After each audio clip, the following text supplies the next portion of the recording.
You think you know how galactic diplomacy works.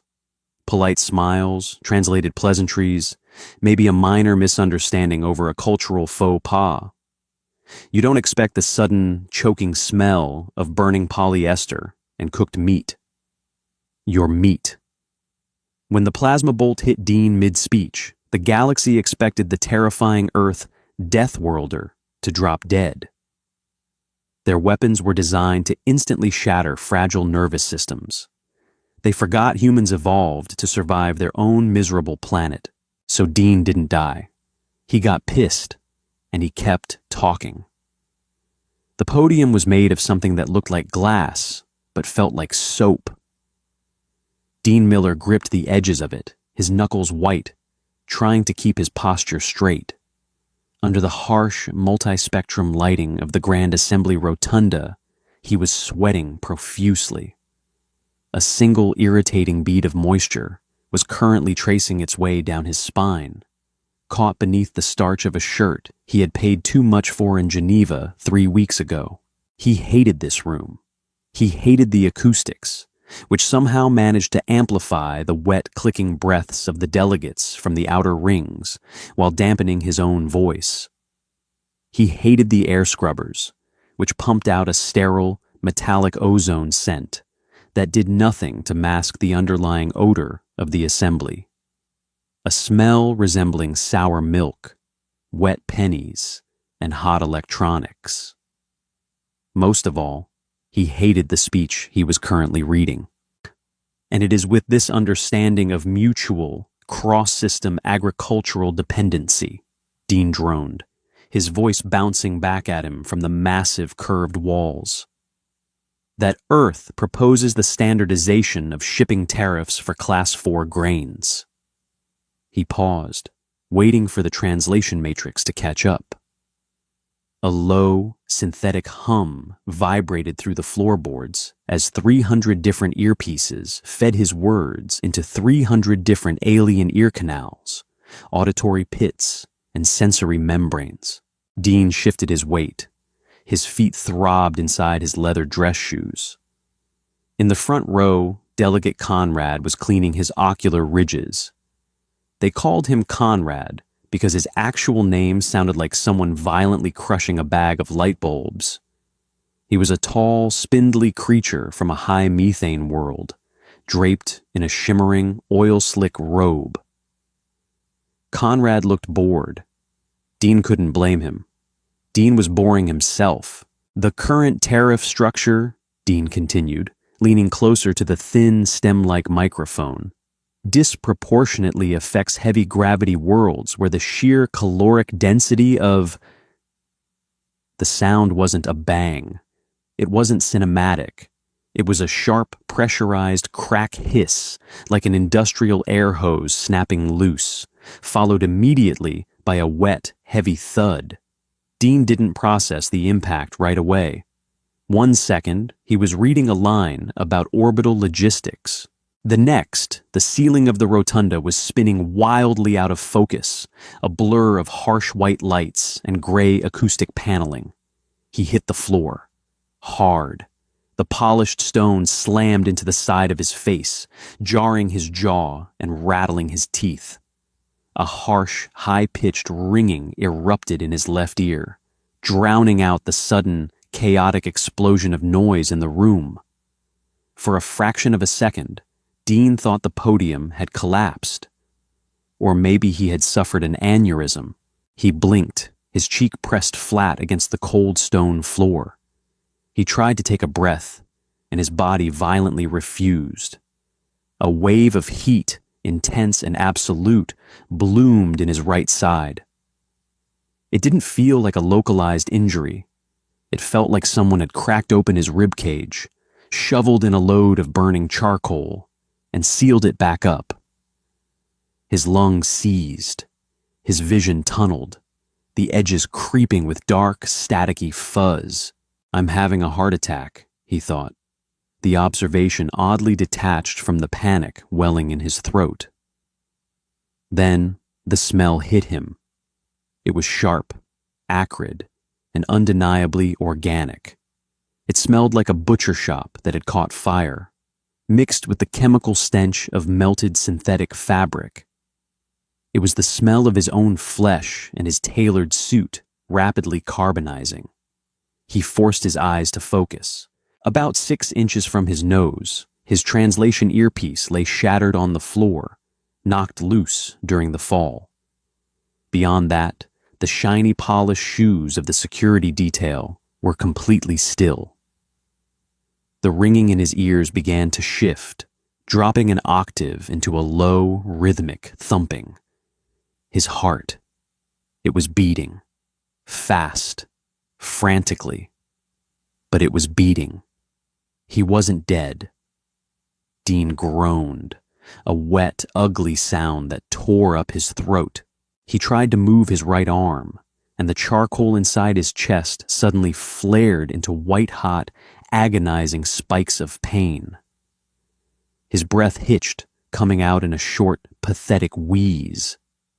He rolled slightly onto his back, fighting the nausea that threatened to empty his stomach right there on the assembly floor. He looked down at his chest. There was a hole in his suit, right below his collarbone. The fabric was charred black, curling back from a crater of blistered skin and cauterized muscle. It wasn't bleeding much. The heat of the projectile had cooked the blood vessel shut, but the surrounding tissue was an angry, weeping red. Someone shot me. The realization landed heavily, clumsy and stupid in his shock-addled brain. Someone actually shot me. He remembered the argument he'd had with Sarah, his security chief, in the shuttle 2 hours ago. She had held up the bulky, kinetic weave vest, her face set in that grim, uncompromising scowl. "Put it on, Dean. They don't like us here." He had refused. "It bunches up under the armpits, Sarah. I'm giving a speech on wheat, not invading a moon." He was going to owe her the biggest apology of his life, assuming he lived long enough to deliver it. The ringing in his ears finally began to recede, replaced by the chaotic sounds of the assembly. It wasn't the sound of panic, though. It was a murmur, a low collective rustle of 300 delegates muttering to one another. There were no screams, no alarms. Dean ground his teeth together. The pain was morphing now, shifting from that initial, paralyzing shock into a deep, radiating agony that made his vision swim. His body was dumping adrenaline into his bloodstream in massive, frantic doses. His hands began to shake. The cold sweat broke out across his forehead, stinging his eyes. He needed to stay down. Protocol dictated he stay down, play dead, let security sweep the room, wait for the medics. But as the fog of trauma thinned just a fraction, a new sensation began to claw its way up through the pain. It wasn't righteous fury.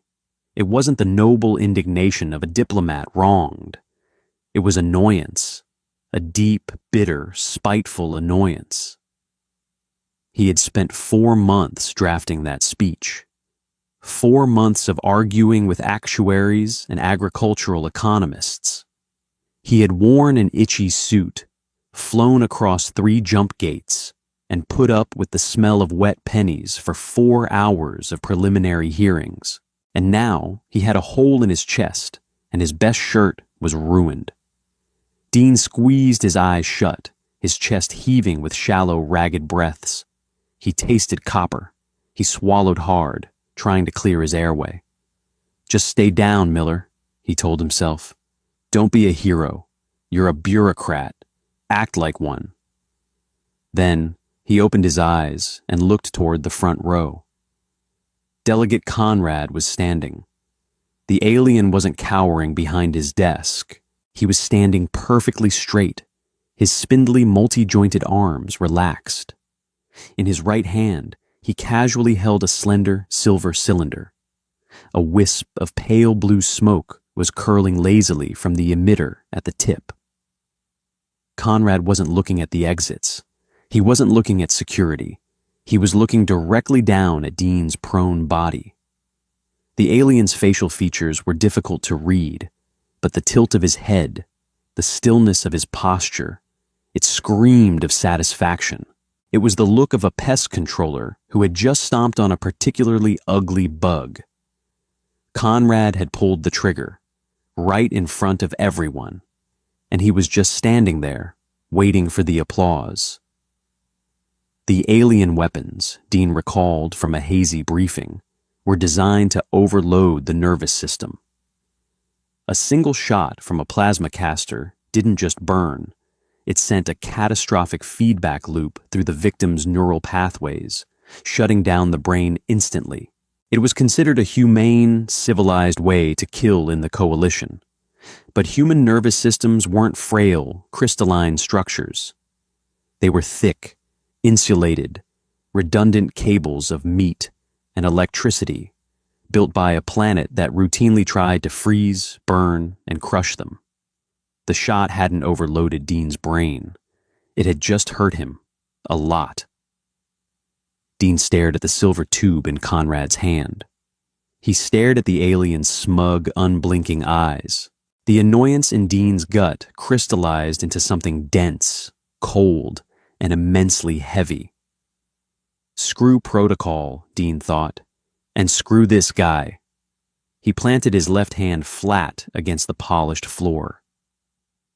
The biomechanics of a human being standing up with a third-degree plasma burn through their pectoralis major is a messy, ugly process. Dean didn't leap to his feet. He didn't spring up like an action hero. He dragged his knees under his body, his dress shoes squeaking pathetically against the marble. A fresh wave of nausea hit him, so violent he actually gagged, spitting a mouthful of bitter, coppery saliva onto the floor. The assembly hall went dead silent. The murmuring stopped instantly. Dean pushed upward with his good arm. His right side was completely useless, hanging limp and heavy, sending jagged spikes of fire into his neck every time he breathed. He locked his left elbow, shaking violently, and forced his legs to straighten. He swayed, nearly falling back down. His vision went entirely black for 2 terrifying seconds. He bit down on his own tongue, using the sharp, immediate pain to ground himself. When his vision cleared, he was standing, slouched, leaning heavily to his left, clutching his ruined chest, but standing. He looked at the crowd. The delegates were frozen, literally frozen. 300 alien representatives, spanning dozens of species, sat in absolute, stunned silence. To them, they were watching a corpse reanimate. The weapon had fired. The target had fallen. The target was dead. That was the law of their physics, the reality of their biology.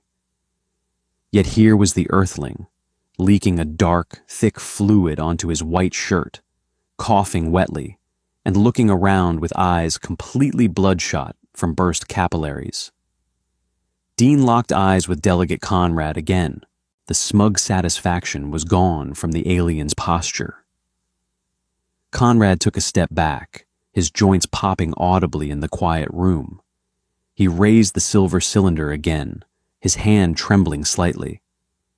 "Stay down," Conrad said. The translation matrix piped the voice directly into the room's speakers, a cold, synthesized command. "Your biology is ceasing. Cease." Dean let out a sound that was half laugh, half cough. It hurt so much it brought tears to his eyes. "Cease?" Dean croaked. His voice was a rasp, stripped of its diplomatic polish. He sounded like a man who had been chain-smoking cheap cigars for 40 years. "I'm not finished talking, you lanky son of a bitch." Conrad leveled the weapon at Dean's head. Dean didn't think. If he had thought about it, the sheer, staggering stupidity of the action would have stopped him. He didn't calculate the distance, the firing rate of the weapon, or the diplomatic fallout of assaulting a recognized delegate. He just moved. He lunged forward, throwing his center of gravity entirely off balance, effectively falling toward the front row. Conrad fired. The sharp crack hiss echoed again. The plasma bolt scorched the air an inch past Dean's left ear, the heat singing his hair and leaving a trail of ozone that stung his nostrils. The sheer heat of the near miss made his ear blister instantly. But Dean was already inside Conrad's guard. To a human, Earth's gravity is just a fact of life. It's what keeps the coffee in the cup and the feet on the ground. To the rest of the coalition, it was a crushing, punishing force that bred dense muscle, heavy bone, and a terrifying amount of kinetic momentum. Dean slammed his left shoulder into Conrad's chest. It wasn't a tactical strike. It was a clumsy, desperate tackle from a wounded man. But the weight difference was astronomical. Conrad felt like he was made of balsa wood and dried leaves. The alien let out a sharp, clicking gasp as Dean's weight folded him backward. They crashed into the delegate's desk, shattering the holographic displays into a shower of blue sparks. The silver weapon clattered to the floor, sliding away beneath the chairs. Dean pinned the alien against the ruined desk. Conrad was thrashing wildly, his long, multi-jointed arms slapping against Dean's back and shoulders. It felt like being hit by a bundle of heavy reeds. It stung, but it didn't stop him. "Get your hands," Dean snarled, blood spraying from his lips and dotting Conrad's pale, shimmering face. "Off me." Conrad's ocular ridges flared wide in absolute terror. The alien brought a knee up, trying to catch Dean in the stomach, but the angle was poor and the force was negligible against the thick muscle of the human's abdomen. Dean grabbed Conrad by the collar of his oil-slick robe. He twisted the fabric in his left fist, pulling the alien up so they were face to face. Conrad smelled strongly of ammonia and dried algae. "Security!" Conrad shrieked, his natural voice a series of high-pitched whistles that the room's speakers hastily translated. "Subdue this beast! It is malfunctioning!" Dean glanced over his shoulder. The coalition security guards, bulky, armored figures from the outer rim, were hesitating. They held shock pikes, but they were staring at Dean with the same horrified confusion as the delegates. You don't tase a ghost. You don't arrest a dead man. Sarah, Dean's own security chief, had finally broken through the doors at the back of the hall. "Dean!" she screamed, her voice cutting through the rising din. "Hold on! Medical is—" "I'm busy, Sarah," Dean muttered, though she couldn't possibly hear him. He looked back at Conrad. The alien was hyperventilating, his chest plates expanding and contracting rapidly. "You shot me," Dean said. He sounded tired now. The adrenaline was peaking, and the inevitable crash was waiting just on the horizon. He could feel the coldness creeping into his fingers. The wound in his chest was a steady, throbbing drumbeat of agony. "You are disrupting the assembly," Conrad managed to whistle, trying to pry Dean's thick fingers off his collar. "Your presence here is a violation." "I was in the middle of a sentence," Dean replied. He didn't punch the alien. He didn't choke him. Instead, Dean gripped the fabric tighter, planted his feet, and hoisted Conrad off the desk. The alien was surprisingly light, maybe 80, 90 pounds by Earth standards. Dean's left arm screamed in protest, the muscles burning with the sudden strain, but the spite was a powerful engine. "Come on," Dean grunted, his boots slipping slightly in a puddle of his own blood before finding purchase. He began to walk backward. It was only 15 feet back to the podium, 15 feet and 3 shallow steps. On a normal day, Dean could cover it in a few long strides, barely registering the distance. Right now, it felt like climbing a mountain in a blizzard. He dragged Conrad with him. The alien was stumbling, his long legs getting tangled in his robe, his expensive shoes scuffing loudly against the marble. Scuff, drag, squeak. "Release me!" Conrad screeched, digging his sharp, rigid nails into the back of Dean's hand. He managed to break the skin, leaving bloody half-moons in the human's flesh. Dean didn't let go. He couldn't. His hand was locked in a death grip, the muscles cramped and rigid. He pulled again, taking a step back. His right leg gave out for a fraction of a second, and he stumbled, his knee hitting the floor. The entire assembly gasped, a collective, horrified intake of breath. Conrad tried to use the momentum to pull away. He yanked backward, his thin arms flailing. "I said," Dean snarled, the pain blinding him for a moment as he forced himself back up. "We are going back to the mic." He jerked his arm hard. Conrad stumbled forward, losing his footing completely, and fell to his knees. Dean didn't stop moving. He just kept walking backward, effectively dragging the alien across the floor by his neck. A thick, dark smear of blood trailed behind Dean's left foot, marking his path. He reached the first step of the podium.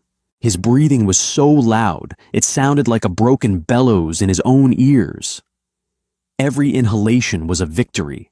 Every exhalation was a knife twisting in his ribs. He pulled Conrad up the first step. The alien's shins cracked against the marble. "Guards!" Conrad screamed, his voice cracking with genuine panic. "Shoot him! Shoot him again!" Nobody moved. The sheer, terrifying absurdity of the spectacle held the room hostage. Here was the Deathworlder, mortally wounded, leaking vital fluids, refusing to die, and actively dragging his assassin back to the scene of the crime like a misbehaving child. Dean reached the top step. He was dizzy. The edges of the room were turning gray. He knew, with the cold certainty of a man who had read too many medical briefings, that his blood pressure was crashing.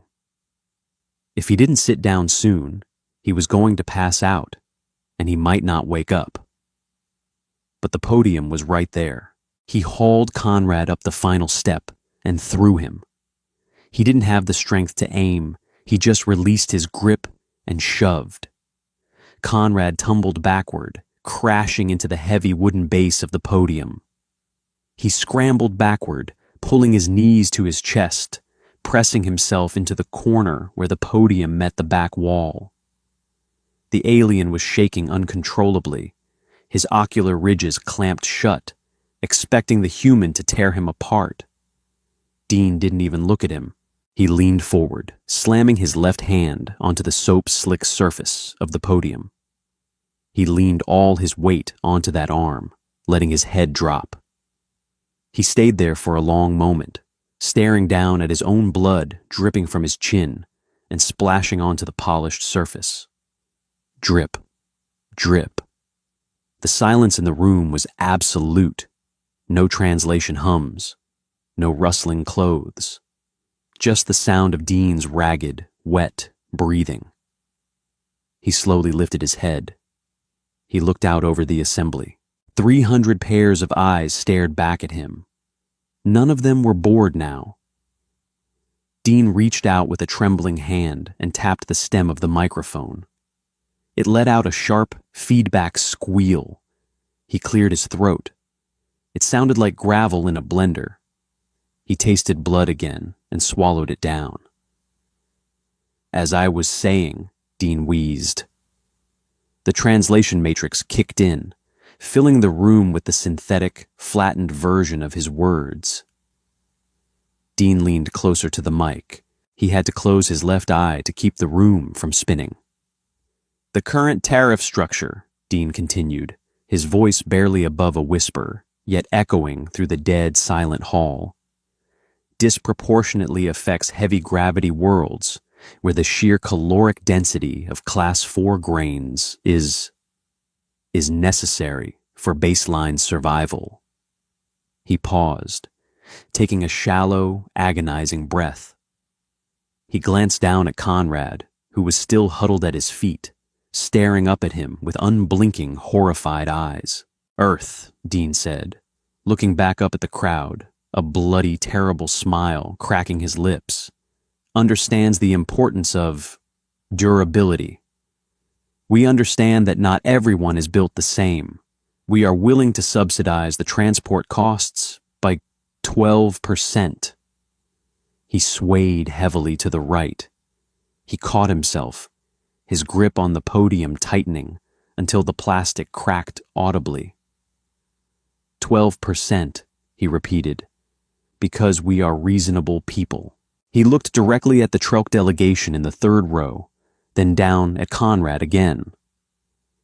And because, Dean added, the spite finally bleeding out of his voice, replaced by an overwhelming, bone-deep exhaustion. If you make me fly back out here to debate this again, I will personally come down there and beat you to death with my shoe. He let go of the podium. The gray fuzz at the edge of his vision rapidly collapsed inward, swallowing the room, the lights, and the terrified faces of the delegates. Dean Miller didn't hear the roar of the assembly as the shock finally broke. He didn't hear Sarah screaming for the medics. He didn't even feel himself hit the floor the second time. He just closed his eyes, vaguely annoyed that he hadn't managed to get an agreement signed before passing out. Waking up wasn't a slow ascent from darkness. It was a violent, choking collision with reality. Dean's eyes snapped open to a ceiling that was too bright, a flat, shadowless white that felt like it was burning directly into his retinas. He tried to turn his head away, but his neck was locked in a stiff, uncomfortable brace. Worse, his mouth was full. A thick-ribbed tube was jammed down his throat, forcing a rhythmic, mechanical stream of dry air into his lungs. He panicked. His body, acting on raw, reptilian survival instinct, bucked upward.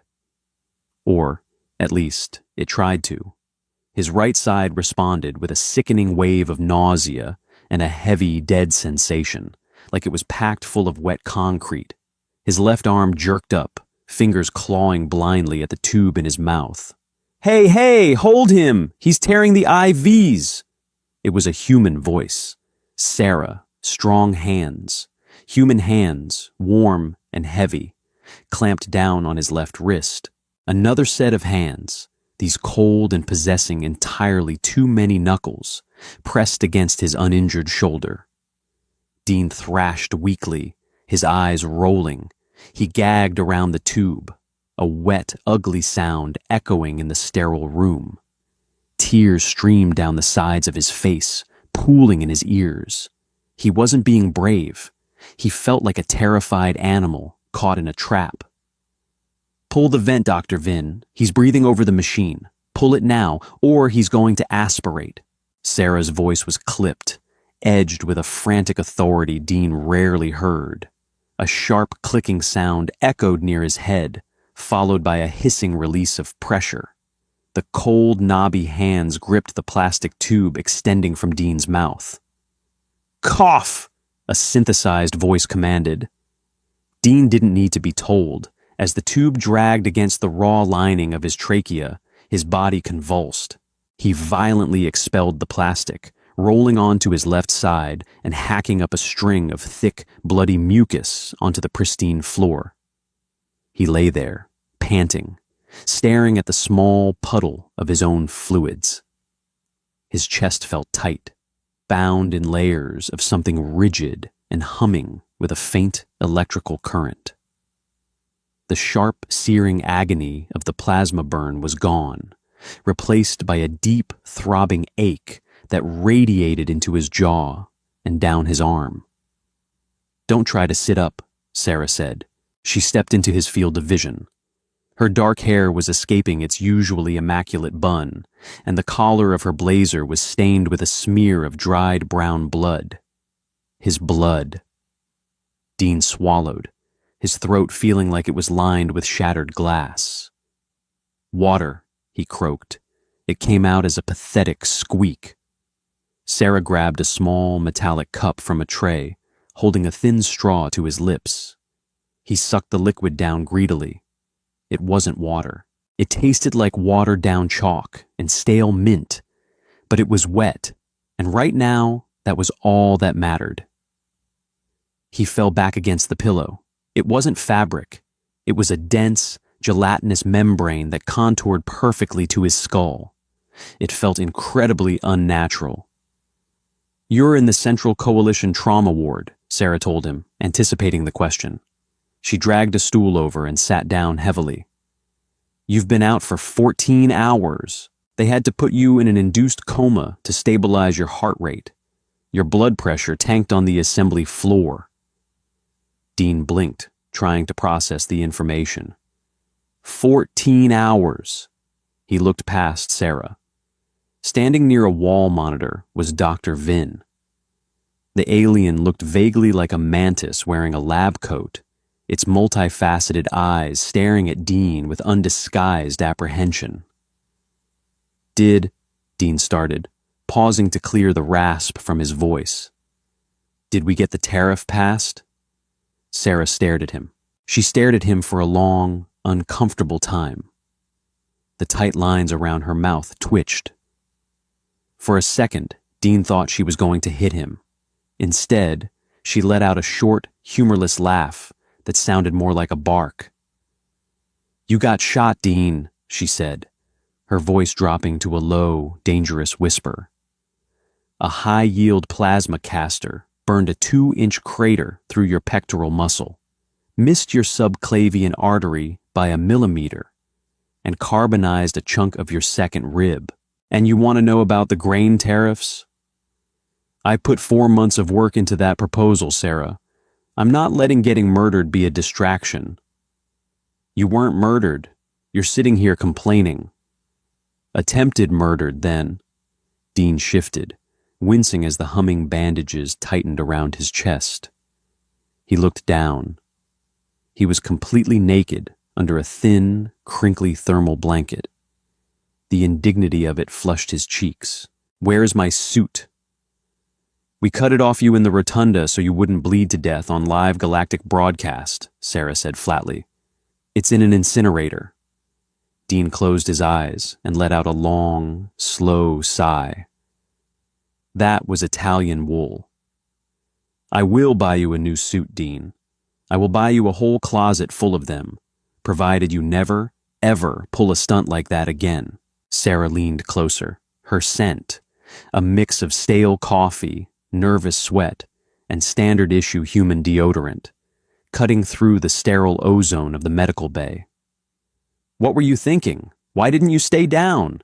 Protocol is you stay down." "He looked smug," Dean muttered, opening his eyes and staring at the bright ceiling. "He looked smug." Sarah repeated the words slowly, as if tasting them to see if they made any more sense out loud. Delegate Conrad. He was standing there, holding the gun, looking like he'd just solved a tricky math problem. Dean felt the bitter annoyance rising in his gut again, pushing back against the chemical lethargy of the painkillers. "He thought he could just shoot me and end the debate. It offended me."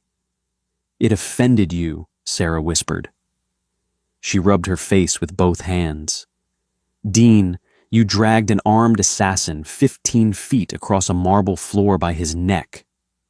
"I was making a point."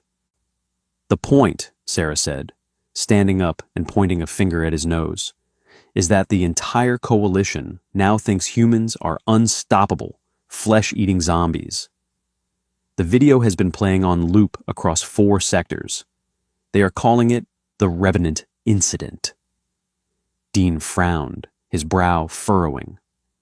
The headache was starting to creep back in. "Revenant? That's dramatic. I just walked back to the microphone." "You were leaking a pint of blood a minute," Sarah yelled, finally losing her composure. Dr. Vin clicked nervously in the corner, its mandibles twitching. "You left a trail of biological hazard across the diplomatic floor, threw a representative into a podium, and then threatened to beat the Trelk delegation to death with your shoe. Dean thought about it. The memory was hazy, fractured by adrenaline and shock, but the basic sequence of events seemed correct. Did the Trelk delegation sign the agreement? He asked. Sarah glared at him, her chest heaving. Yes, they signed it an hour ago, 12% subsidy. They were terrified you were going to wake up and find them. Dean let his head sink deeper into the gelatinous pillow. The pain in his chest was a miserable, grinding reality, and his mouth tasted like bile. But underneath the exhaustion and the lingering terror, a tiny bureaucratic spark of satisfaction flickered. Good, he whispered, closing his eyes. Tell them I want a hard copy.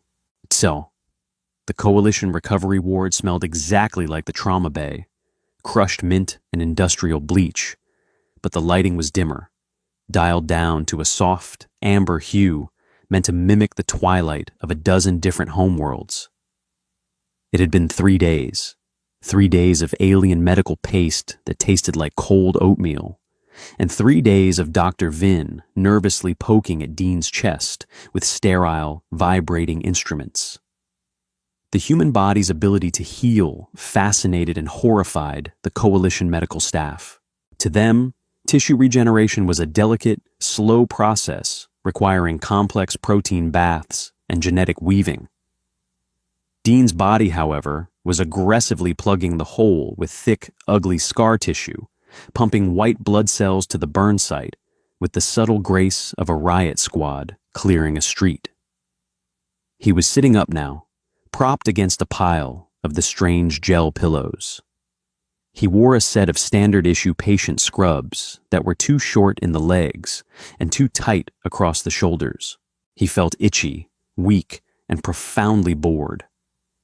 The doors to his room slid open with a soft, hydraulic hiss. Sarah walked in first, looking marginally more rested than she had 3 days ago. Following close behind her was Arbiter Vex. Dean had met Vex briefly during the preliminary hearings. The Arbiter was a cephalid, a tall bipedal creature with smooth, gray skin, a vestigial cranial crest, and large, wet black eyes that betrayed zero emotion. Vex moved with a gliding, liquid grace, wearing a tailored, high-collared tunic denoting senior diplomatic status. Normally, Vex exuded an aura of bored superiority. Today, as the alien stepped into the room, Dean noticed a distinct hesitation. Vex stopped 3 feet from the end of the bed, clasping its long, suction-cupped fingers together tightly. "Director Miller," Vex said, the translation matrix at its collar outputting a smooth, unaccented English baritone. "It is agreeable to see your biological functions continuing." "Thanks, Vex," Dean said dryly. He shifted his weight, suppressing a wince as the fresh scar tissue pulled tight across his ribs. "I'm quite fond of my biological functions. Good of you to drop by." "I have come to deliver official documentation," Vex said, extending a thin data slate towards Sarah, who took it and passed it to Dean. "The agricultural tariff adjustments have been fully ratified by the Central Committee. The transport lanes are open under the new subsidized rates." Dean looked down at the slate. There it was, 4 months of arguments, spreadsheets, and diplomatic posturing, all finalized in neat, digital signatures. He should have felt triumphant. He should have felt validated. Instead, he just felt tired. "Thank you," Dean said, tossing the slate onto the foot of the bed. "And what about Delegate Conrad? I assume there's going to be an inquiry into why a representative was allowed to bring a concealed plasma weapon onto the assembly floor." Vex's dark eyes seemed to widen slightly. The alien shifted its weight, a nervous ripple traveling up its cranial crest. "Former Delegate Conrad has been stripped of his title and remanded to a high-security penal colony on Tyrus IV," Vex stated. The Coalition does not tolerate unprovoked assassination attempts within the rotunda. Glad to hear it, Dean muttered. However, Vex continued, taking a half-step back, I have been authorized to speak frankly with you, Director Miller. Off the official record. Dean looked at Sarah. She crossed her arms, her face unreadable. He looked back at Vex. I'm listening. Your reaction to the plasma strike has caused significant instability within the lower chambers, Vex said, its translation matrix pausing for a microsecond to find the right words. The Coalition is founded on predictable metrics: force application, biological failure points, structural limits. These are known quantities. Vex pointed a long gray finger at Dean's chest. You broke the metrics. The weapon utilized by Conrad was a Class A neural scorcher. It is designed to instantly sever the synaptic pathways of the central nervous system. A localized burn is a secondary, unavoidable consequence of the plasma casing. The target is supposed to die before they feel the heat. Well, Dean said, scratching his chin. He hadn't shaved in days, and the stubble was driving him crazy. You guys severely underestimated how thick human wiring is, and how much we hate losing an argument. Vex did not smile. Its species lacked the musculature for it. Director Miller, the Coalition does not view what you did as a triumph of stubbornness. They view it as a terrifying display of apex predatory resilience. Dean frowned. Predatory? I was reading a speech about wheat. You were struck by a lethal weapon, Vex countered, its voice rising in pitch slightly. You suffered massive tissue damage and systemic shock. According to every medical database in the Coalition, you were deceased. Yet, you rose, physically overpowered your attacker through sheer kinetic force, dragged him across the room while bleeding out, and then threatened further physical violence against an entirely different delegation. Vex paused, leaning forward slightly. The Trelk delegation didn't sign your tariff because they agreed with your math, Director Miller. They signed it because they believed if they didn't, you would hunt them down and consume them. Dean stared at the Arbiter. The silence in the room stretched out, heavy and suffocating. He looked down at his hands. They were pale, shaking slightly from the weakness of blood loss. He was a 42-year-old bureaucrat. He had mild hypertension. His left knee clicked when it rained because of a high school football injury. He got heartburn if he ate too much garlic. He wasn't a monster. He was just a guy from Chicago who was tired of being jerked around by people who thought they were better than him. They think we're monsters, Dean said softly. It wasn't a question. They think you are an unpredictable anomaly that cannot be stopped by conventional means, Vex corrected. In politics, Director, fear is often indistinguishable from respect. You have secured your trade routes. Earth will have its subsidies, but I advise you, as an observer of galactic history, tread carefully. When the galaxy believes you are a monster, they will eventually build a bigger cage. Vex bowed stiffly, the movement entirely devoid of warmth. I wish you a rapid cellular reconstruction, Director. The alien turned and glided out of the room, the doors hissing shut behind it. Dean sat in silence for a long time. The faint hum of the medical monitors provided a steady, indifferent soundtrack to his thoughts. He looked at the data slate resting on the bed. He had won. He had secured the food supply lines for 3 outer rim human colonies. People wouldn't starve because he took a bullet, a plasma bolt, and kept talking, but the victory tasted like ash. Sarah, Dean said quietly, not looking away from the slate. Yeah, Dean.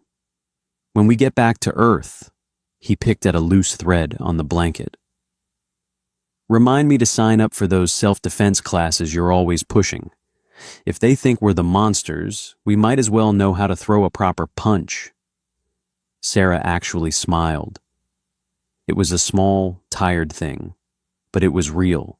"I'll book the gym time," she said. "Now lie back down. You look like you're going to pass out again, and I am not dragging your ass back to the bed." The USC Archimedes smelled like hot dust, ozone, and decades of spilled synthesized coffee. After 3 weeks breathing the heavily filtered, chemically sterile atmosphere of the Coalition Medical Ward, the ship's recycled air felt wonderfully, brutally thick in Dean's lungs. He sat in the cramped officer's mess, staring at a lukewarm mug of black sludge. The low, resonant thrum of the FTL drive vibrated through the metal deck, traveling up the legs of his chair and settling into his bones. It was a comforting rhythm. It meant they were moving. It meant they were going home. His chest ached. It wasn't the sharp, blinding agony of the initial burn anymore, but a deep, constant, pulling sensation. The Coalition medics had packed the crater with a biosynthetic weave, a lattice of artificial proteins that was currently knitting itself to his surviving muscle fibers. The result was a patch of skin that looked like melted plastic and felt like a tight, unyielding leather strap stretched across his right pectoral. If he reached too far for his coffee, the tissue resisted, firing dull warning flares of pain into his shoulder. He reached with his left hand instead. Sarah walked into the mess hall, the heavy bulkhead door sliding shut behind her with a definitive thud. She dumped a thick stack of physical folders onto the table opposite him and slumped into the bolted-down chair. She looked exhausted. The dark circles under her eyes had deepened into permanent bruises. "Comms are back online," she announced, scrubbing a hand over her face. "The quarantine array finally let our signal through. We have a direct feed to Geneva. And?" Dean took a sip of his coffee. It tasted like battery acid. He loved it. "And," Sarah sighed, tapping the top folder, "it's a circus, Dean. A total, unmitigated circus." She slid a sleek, human-made datapad across the scratched metal table. Dean didn't reach for it. He just looked at the black screen reflecting the harsh overhead lighting. "They've seen the footage," Sarah said quietly. Dean finally picked up the tablet. He tapped the screen. He didn't have to search for the file. It was the only thing loaded on the device. It was security footage from the Grand Assembly Rotunda, captured from a high-angle optical sensor. There was no audio. He pressed play. He watched himself stand at the podium, looking small and insignificant in the massive room. He watched the sudden, silent flash of light from the front row. He watched himself hit the floor. It was clinically detached. From this angle, he couldn't see the panic on his own face, couldn't smell the burning flesh. He just looked like a marionette with its strings cut. Then the marionette started moving. Dean frowned, leaning closer to the screen. He watched his digital counterpart struggle to his feet. It looked agonizingly slow. He watched the clumsy, desperate tackle, the way he slammed into Conrad's desk. And then he watched the long walk back. Through the lens of the silent camera, stripped of his internal monologue and the sheer, blinding pain of the moment, Dean didn't look like a bureaucrat making a stubborn point. He looked terrifying. He watched himself drag the alien across the floor. He saw the thick, dark smear of blood trailing behind him like a slick ribbon. His posture was hunched, his head lowered, moving with a relentless, mechanical inertia. The aliens in the crowd weren't just shocked. He could see them physically recoiling, shrinking away from the aisle as he passed. When he finally threw Conrad against the podium and leaned over the microphone, his shirt soaked dark red, his face a pale, strained mask. He looked exactly like what Arbiter Vex had called him, an apex predator, a monster. Dean tapped the screen, pausing the video right on his own bloody, snarling face. He locked the tablet and pushed it back across the table. His stomach felt heavy, sour with the coffee and a sudden wave of disgust. "I look like a slasher movie villain," Dean muttered. "You look like a man who took a lethal shot to the chest and decided to ignore it," Sarah corrected. She leaned forward, resting her elbows on the table. "Dean, the coalition news networks are running this 24/7. They aren't debating the grain tariffs anymore. They're debating us. There are panel discussions on human pain tolerance, on our evolutionary history, on whether our nervous systems are decentralized." "Decentralized?" Dean let out a short, painful laugh. "They think we're sea sponges? They think you're unkillable, and by extension, they think humanity is unkillable." Sarah's face was deadly serious. "Do you understand the geopolitical shift that just occurred? We've spent 80 years trying to prove we belong in the coalition. We played by their rules, learned their etiquette, endured their condescension. In 5 minutes, you threw all of that out the airlock and replaced it with sheer, pants-wetting terror." Dean rubbed his forehead, feeling a dull headache pulsing behind his eyes. "I didn't do it on purpose, Sarah. I was angry. I was bleeding to death. I wasn't thinking about grand strategy." "It doesn't matter what you were thinking," she said gently. "It matters what they saw, and what Earth is going to do with it." Dean looked up at her, the implication settling over him like a wet blanket. "Geneva? What did they say?" "Secretary Adler wants to see you the moment we touch down," Sarah replied, tapping the folders. "They've already fast-tracked 3 stalled trade agreements in the border sectors. The local governors signed them without a single amendment. They're terrified of us, Dean. And Geneva loves it." Dean looked back down at the dark screen of the datapad. He thought about the itchy, synthetic weave in his chest. He thought about how his hand still shook when he tried to hold a pen. He was the most fragile he had ever been in his life, and the universe had decided he was a god of war. It was absurd. It was cynical. It was going to be a nightmare. "Tell the pilot to burn hard," Dean said, his voice flat. "Let's get this over with." Earth was raining. Not the gentle, misting rain of the agricultural domes on Mars, but a heavy, relentless, freezing downpour that battered the reinforced glass of the Geneva transport hub. Dean stood by the massive window, watching the drops distort the city lights. The air in the terminal smelled of damp wool and aviation fuel. It smelled real. He was wearing a brand new suit, navy blue, tailored slightly wider in the right shoulder to accommodate the bulky medical dressings underneath. The fabric felt stiff. It lacked the worn-in comfort of the Italian wool he had lost on the assembly floor. "Director Miller," Dean turned. A young aide in a crisp uniform stood at a respectful distance, holding a dark umbrella. "The secretary is waiting," the aide said, his eyes flicking nervously to Dean's chest before snapping back to his face. Even here, even among his own people. The myth had arrived before the man. The ride to the directorate complex was silent. The city outside the armored transport blurred into streaks of gray and neon. Dean's right side throbbed in time with the vehicle's suspension over the wet pavement. They bypassed the main lobby and the press corps that was undoubtedly swarming the public entrances. Instead, the transport slipped into a subterranean garage, and Dean was escorted up a private elevator to the secure tactical levels. The conference room was cold, dominated by a massive oak table and smelling faintly of lemon polish and stale cigars. Secretary Adler sat at the head of the table.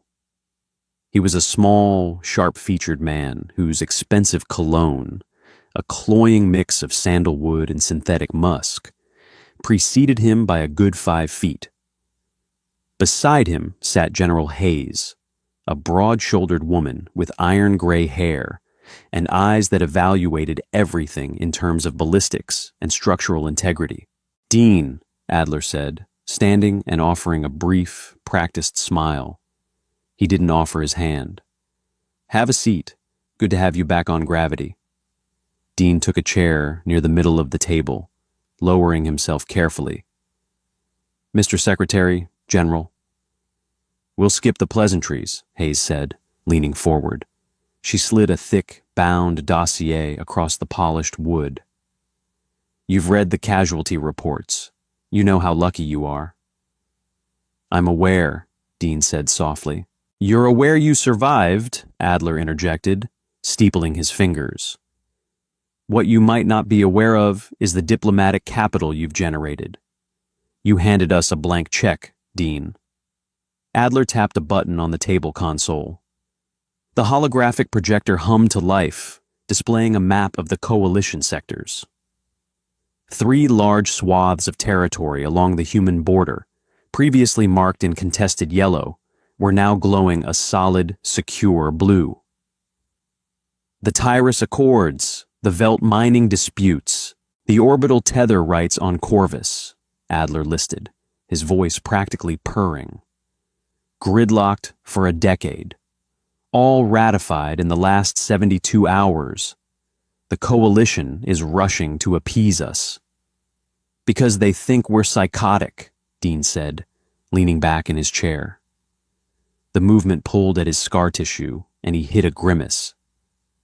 "Because they respect consequence," Hayes corrected sharply. "We spent 80 years sending diplomats with soft voices and open hands. They smiled, took our resources, and treated us like a novelty. You showed them consequence. You showed them that if they strike us, we don't just endure it. We crawl across the floor and bite their ankles." "I was going for the microphone, General, not his ankles." "The optics don't care about your intent, Miller," Adler said, waving a hand dismissively. "The narrative is set. Humanity is durable, unyielding, and prone to violent, unstoppable retribution when wronged. It is the greatest geopolitical deterrent we have ever possessed. Better than the fleet.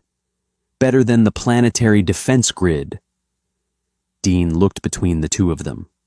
The sheer, naked opportunism in the room was suffocating. They weren't looking at a man who had nearly died. They were looking at a weapon system they had accidentally discovered in the basement. "So," Dean said, his voice dropping into that raspy, tired register he had found on the podium. "What do you want?" Adler smiled. It didn't reach his eyes. "We want to promote you, Dean, Ambassador at Large to the High Coalition." Dean stared at him. "You want to send me back there?" "You are the face of Earth now," Hayes said. "When you walk into a room, every alien delegate is going to remember the blood on the floor. They are going to remember you dragging a coalition representative by the neck. They will capitulate to our demands because they will be terrified of what happens if they say no. You want to use me as a boogeyman." "I want to secure our borders," Hayes countered, her voice hardening. "I want to ensure no one ever points a plasma caster at a human again. You are the shield, Miller. Your reputation is the armor." Dean looked away, staring at the holographic map, the glowing blue borders, the secure trade routes, the grain shipments heading to colonies where people were genuinely hungry. He had gotten into diplomacy to solve problems, to fix the bureaucratic machinery that kept people miserable. He had wanted to use logic. He had wanted to use reason. Instead, he was going to use fear. The burn in his chest throbbed, a hot, angry reminder of the reality of his situation. He was fragile. He was meat and bone that could be burned, broken, and killed. But as long as the galaxy didn't believe that, humanity was safe. "All right," Dean said slowly, turning his gaze back to Adler. "But I have terms." Adler raised an eyebrow. "Terms?" "If I'm going to be your monster," Dean said, placing his hands flat on the cold oak table, "I don't do preliminary hearings anymore. I don't wait in lobbies, and I write my own speeches." He let the silence hang for a moment, letting the weight of his newly minted reputation press down on the two most powerful people in the room. "And," Dean added, his tone utterly flat, "I get a clothing allowance. Italian wool only. Non-negotiable." Adler looked at Hayes. Hayes gave a barely perceptible nod. "Done," Adler said. Dean stood up. The meeting was over. He turned and walked toward the heavy oak doors, his posture stiff, his chest aching. He was going back into the dark, back to the sterile rooms and the alien stares. But this time, he wouldn't be apologizing for taking up space. Let them be afraid. It was better than being dead. The airlock of the USC Archimedes cycled open with a heavy, pressurized sigh. Dean Miller stepped onto the polished obsidian floor of the Coalition Grand Assembly Annex. He was wearing the new suit. It was Italian wool, as requested, dyed a deep, unforgiving charcoal. It fit perfectly, tailored to mask the slight slump in his right shoulder where the muscle had never fully regenerated. Underneath the crisp white shirt, the biosynthetic patch across his chest felt like a hot, tight plate of armor. It pulled with every breath, a dull, localized ache that he had learned to categorize as background noise. He didn't walk out with a swagger. He walked slowly, his posture rigid, his face a carefully constructed mask of utter boredom. Sarah flanked him on his left, her hands resting casually near the concealed stun baton at her belt. But she didn't need it. The heavy security detail Earth had authorized wasn't there to protect Dean from the Coalition. It was there to make the Coalition feel like Earth had a leash on him. The annex was a massive vaulted space, usually bustling with diplomats, aides, and corporate lobbyists. Today, it was a ghost town. As Dean's leather shoes clicked against the obsidian, clack, clack, clack, the few alien representatives present froze. A group of heavily scaled diplomats from the inner rings stopped mid-conversation, their translation collars flashing frantic yellow warnings as their heart rate spiked.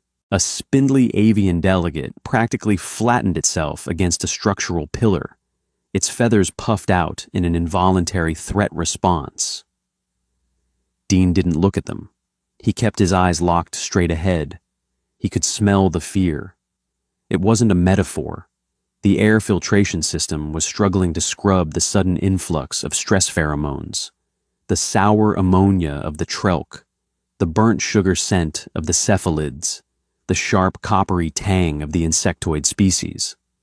It smelled like a panicked zoo. "They're terrified of you," Sarah murmured, barely moving her lips. "I know," Dean replied softly. "My chest hurts, Sarah, and my shoes are too stiff. Suck it up, boogeyman, we have a schedule." Waiting for them at the entrance to the main rotunda was Arbiter Vex. The tall, gray-skinned alien stood perfectly still, flanked by 4 Coalition honor guards wielding ceremonial hard-light halberds. As Dean approached, the guards stiffened, their multifaceted eyes tracking his hands, looking for any sudden movements. Vex offered a deep, complex bow, folding its long limbs with liquid grace. It was a gesture usually reserved for sovereign monarchs or fleet admirals. "Ambassador Miller," Vex said, the translation matrix outputting a tone of profound, cautious respect. "The High Council is assembled.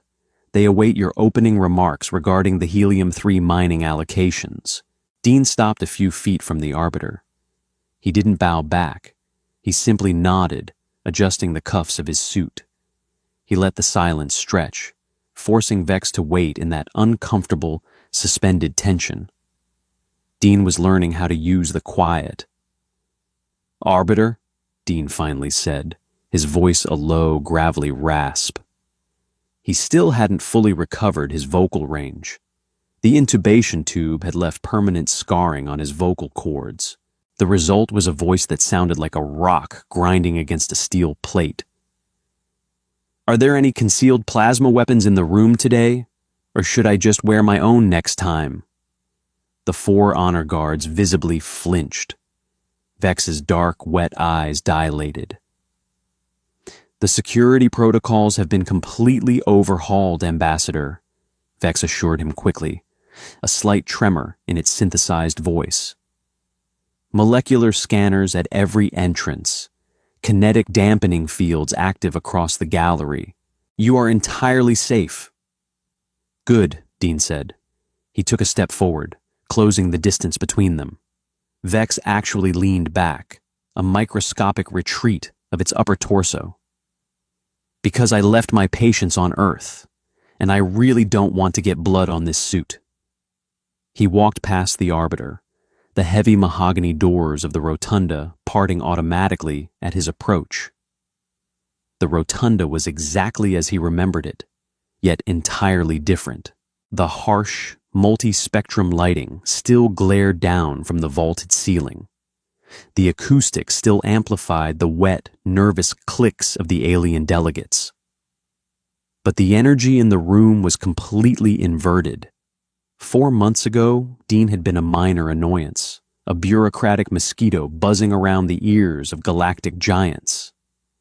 Now, he was the apex predator in the enclosure.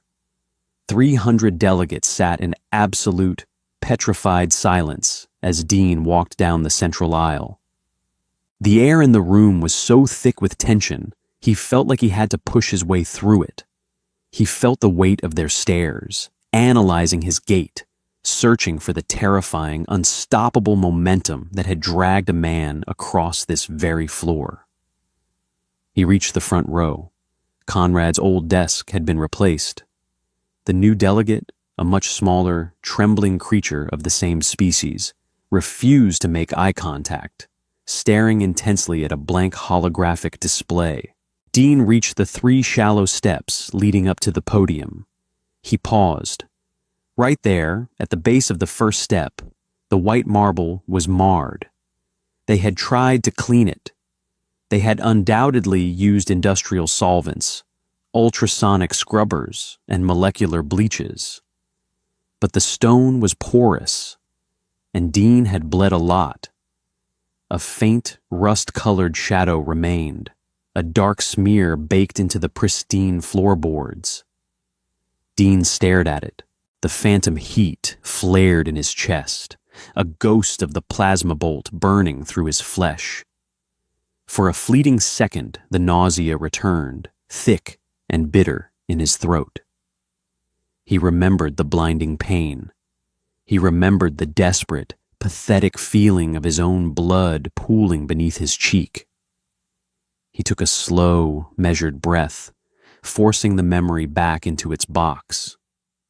He locked his jaw, stepped over the stain, and ascended the podium. He didn't grab the edges of the plastic surface this time. He stood perfectly straight, letting his arms hang loose at his sides. He looked out over the assembly. He didn't see enemies. He saw actuaries, politicians, and cowards. He saw a galaxy that had confused human endurance for monstrosity. It was a cynical misunderstanding, but as Secretary Adler had pointed out, it was an incredibly useful one. Dean leaned forward and tapped the thin stem of the microphone. Thump, thump. The sound echoed like cannon fire in the silent room. Several delegates in the third row flinched. "My name is Dean Miller," he began. His raspy voice rolled over the crowd, heavy and deliberate. "I am the ambassador at large for United Earth." He let the translation matrices hum, filling the quiet with their synthetic buzzing. 4 months ago, I stood at this exact spot to discuss the standardization of shipping tariffs for Class 4 grains. I was interrupted. A collective, nervous shudder rippled through the rotunda. The new delegate in the front row looked like he might pass out. "I do not like being interrupted," Dean continued, his eyes sweeping across the tiers of seating, locking on to the delegations that had historically opposed Earth's expansion. "Earth does not like being interrupted. We are a reasonable people. We prefer to solve our disputes with data, with logic, and with mutually beneficial commerce." He raised his left hand, resting it gently on the edge of the podium. He deliberately kept his right hand down, letting them wonder if the arm was still damaged, or if he was just waiting to use it. "Today, we are here to discuss the helium-3 mining allocations in the outer belt," Dean said, his tone shifting into the dry, monotonous rhythm of a seasoned bureaucrat. "Earth proposes a 30% extraction share, coupled with a localized refinement subsidy that will benefit the neighboring cephalid colonies." He paused. He looked directly at Arbiter Vex, who was standing in the observer's gallery. "This is a fair proposal," Dean said softly. The acoustics of the room caught the whisper, broadcasting it with terrifying clarity. "It is a logical proposal. It is a proposal drafted by actuaries who want nothing more than to see numbers balance on a ledger." Dean let the silence fall again. He let it stretch for 5 seconds. 10. He watched the sweat form on the brows of the Trelk representatives. He watched the insectoid delegates rubbing their forelegs together in frantic, soothing motions. "I strongly suggest we vote on this proposal quickly," Dean finally said, his voice dropping an octave, losing all diplomatic warmth. "Because if we cannot resolve this through standard bureaucratic channels—" He looked down at the rust-colored stain on the marble floor. He didn't finish the threat. He didn't have to. The unsaid words hung in the air, heavier than gravity, sharper than plasma. "If we cannot resolve this with paper, we will resolve it with meat and bone. And you know how that ends." Dean stepped back from the microphone. "I yield the floor," he rasped. He turned and walked down the steps, his stiff shoes clicking rhythmically against the stone. The silence held until he reached the heavy mahogany doors at the back of the hall. As the doors swung open, the voting chime of the assembly pinged. A wave of green lights cascaded across the massive holographic board above the podium. Unanimous approval. 30% extraction share. Not a single amendment. Not a single debate. Dean stepped out into the annex, the door sealing the quiet terror of the rotunda behind him. He stopped walking. He slumped slightly, letting his right shoulder drop, the adrenaline suddenly bleeding out of his system. The sharp, pulling ache in his chest flared, and he let out a long, ragged sigh, rubbing a hand over his face. He felt incredibly old. Sarah stepped up beside him, a slight, grim smile playing on her lips. 30%, she noted, looking at her datapad. "Adler only asked for 20. You just robbed them blind, Dean." "I didn't rob them," Dean muttered, loosening his tie with his left hand. The stiff fabric of the collar was chafing his neck. "I just reminded them of the math. They ran the numbers and decided my mood was more expensive than the helium. They think you're going to eat their children." "I know." Dean looked down at his tailored sleeve, brushing a microscopic speck of dust from the dark wool. "It's a miserable way to do business." He began walking toward the shuttle bay, his pace slower now, the heavy burden of the myth pressing down on his tired shoulders. He was Earth's monster. He was the unkillable bureaucrat. He would spend the rest of his life using his own trauma as a diplomatic cudgel, threatening the galaxy with the violent resilience of his species. It was ugly. It was cynical. But as he looked out the massive observation window at the stars beyond the station, thinking of the cargo ships that would now fly unbothered, and the colonies that would now stay warm, he couldn't bring himself to regret it. "Hey, Sarah," Dean rasped, not looking away from the glass. "Yeah, boss?" "When we get back to the ship," he rubbed his chest one last time, "find me a cup of coffee, the terrible stuff, and see if the med bay has any ibuprofen." The boogeyman had a headache, and there was a lot of paperwork to do. That is exactly how humanity secures its place among the stars. Not with elegant plasma weapons or advanced psychic abilities, but with spite, thick bones, and a terrifying refusal to die when we're told to. Dean Miller proved that sometimes the most dangerous weapon you can bring to a negotiation table is the sheer, stubborn audacity of surviving. If you loved this deep, gritty dive into the reality of Earth's most intense diplomatic incident, smash that like button, drop a comment about your favorite moment, and subscribe for more brutal, unapologetic HFY stories. The galaxy isn't ready for us,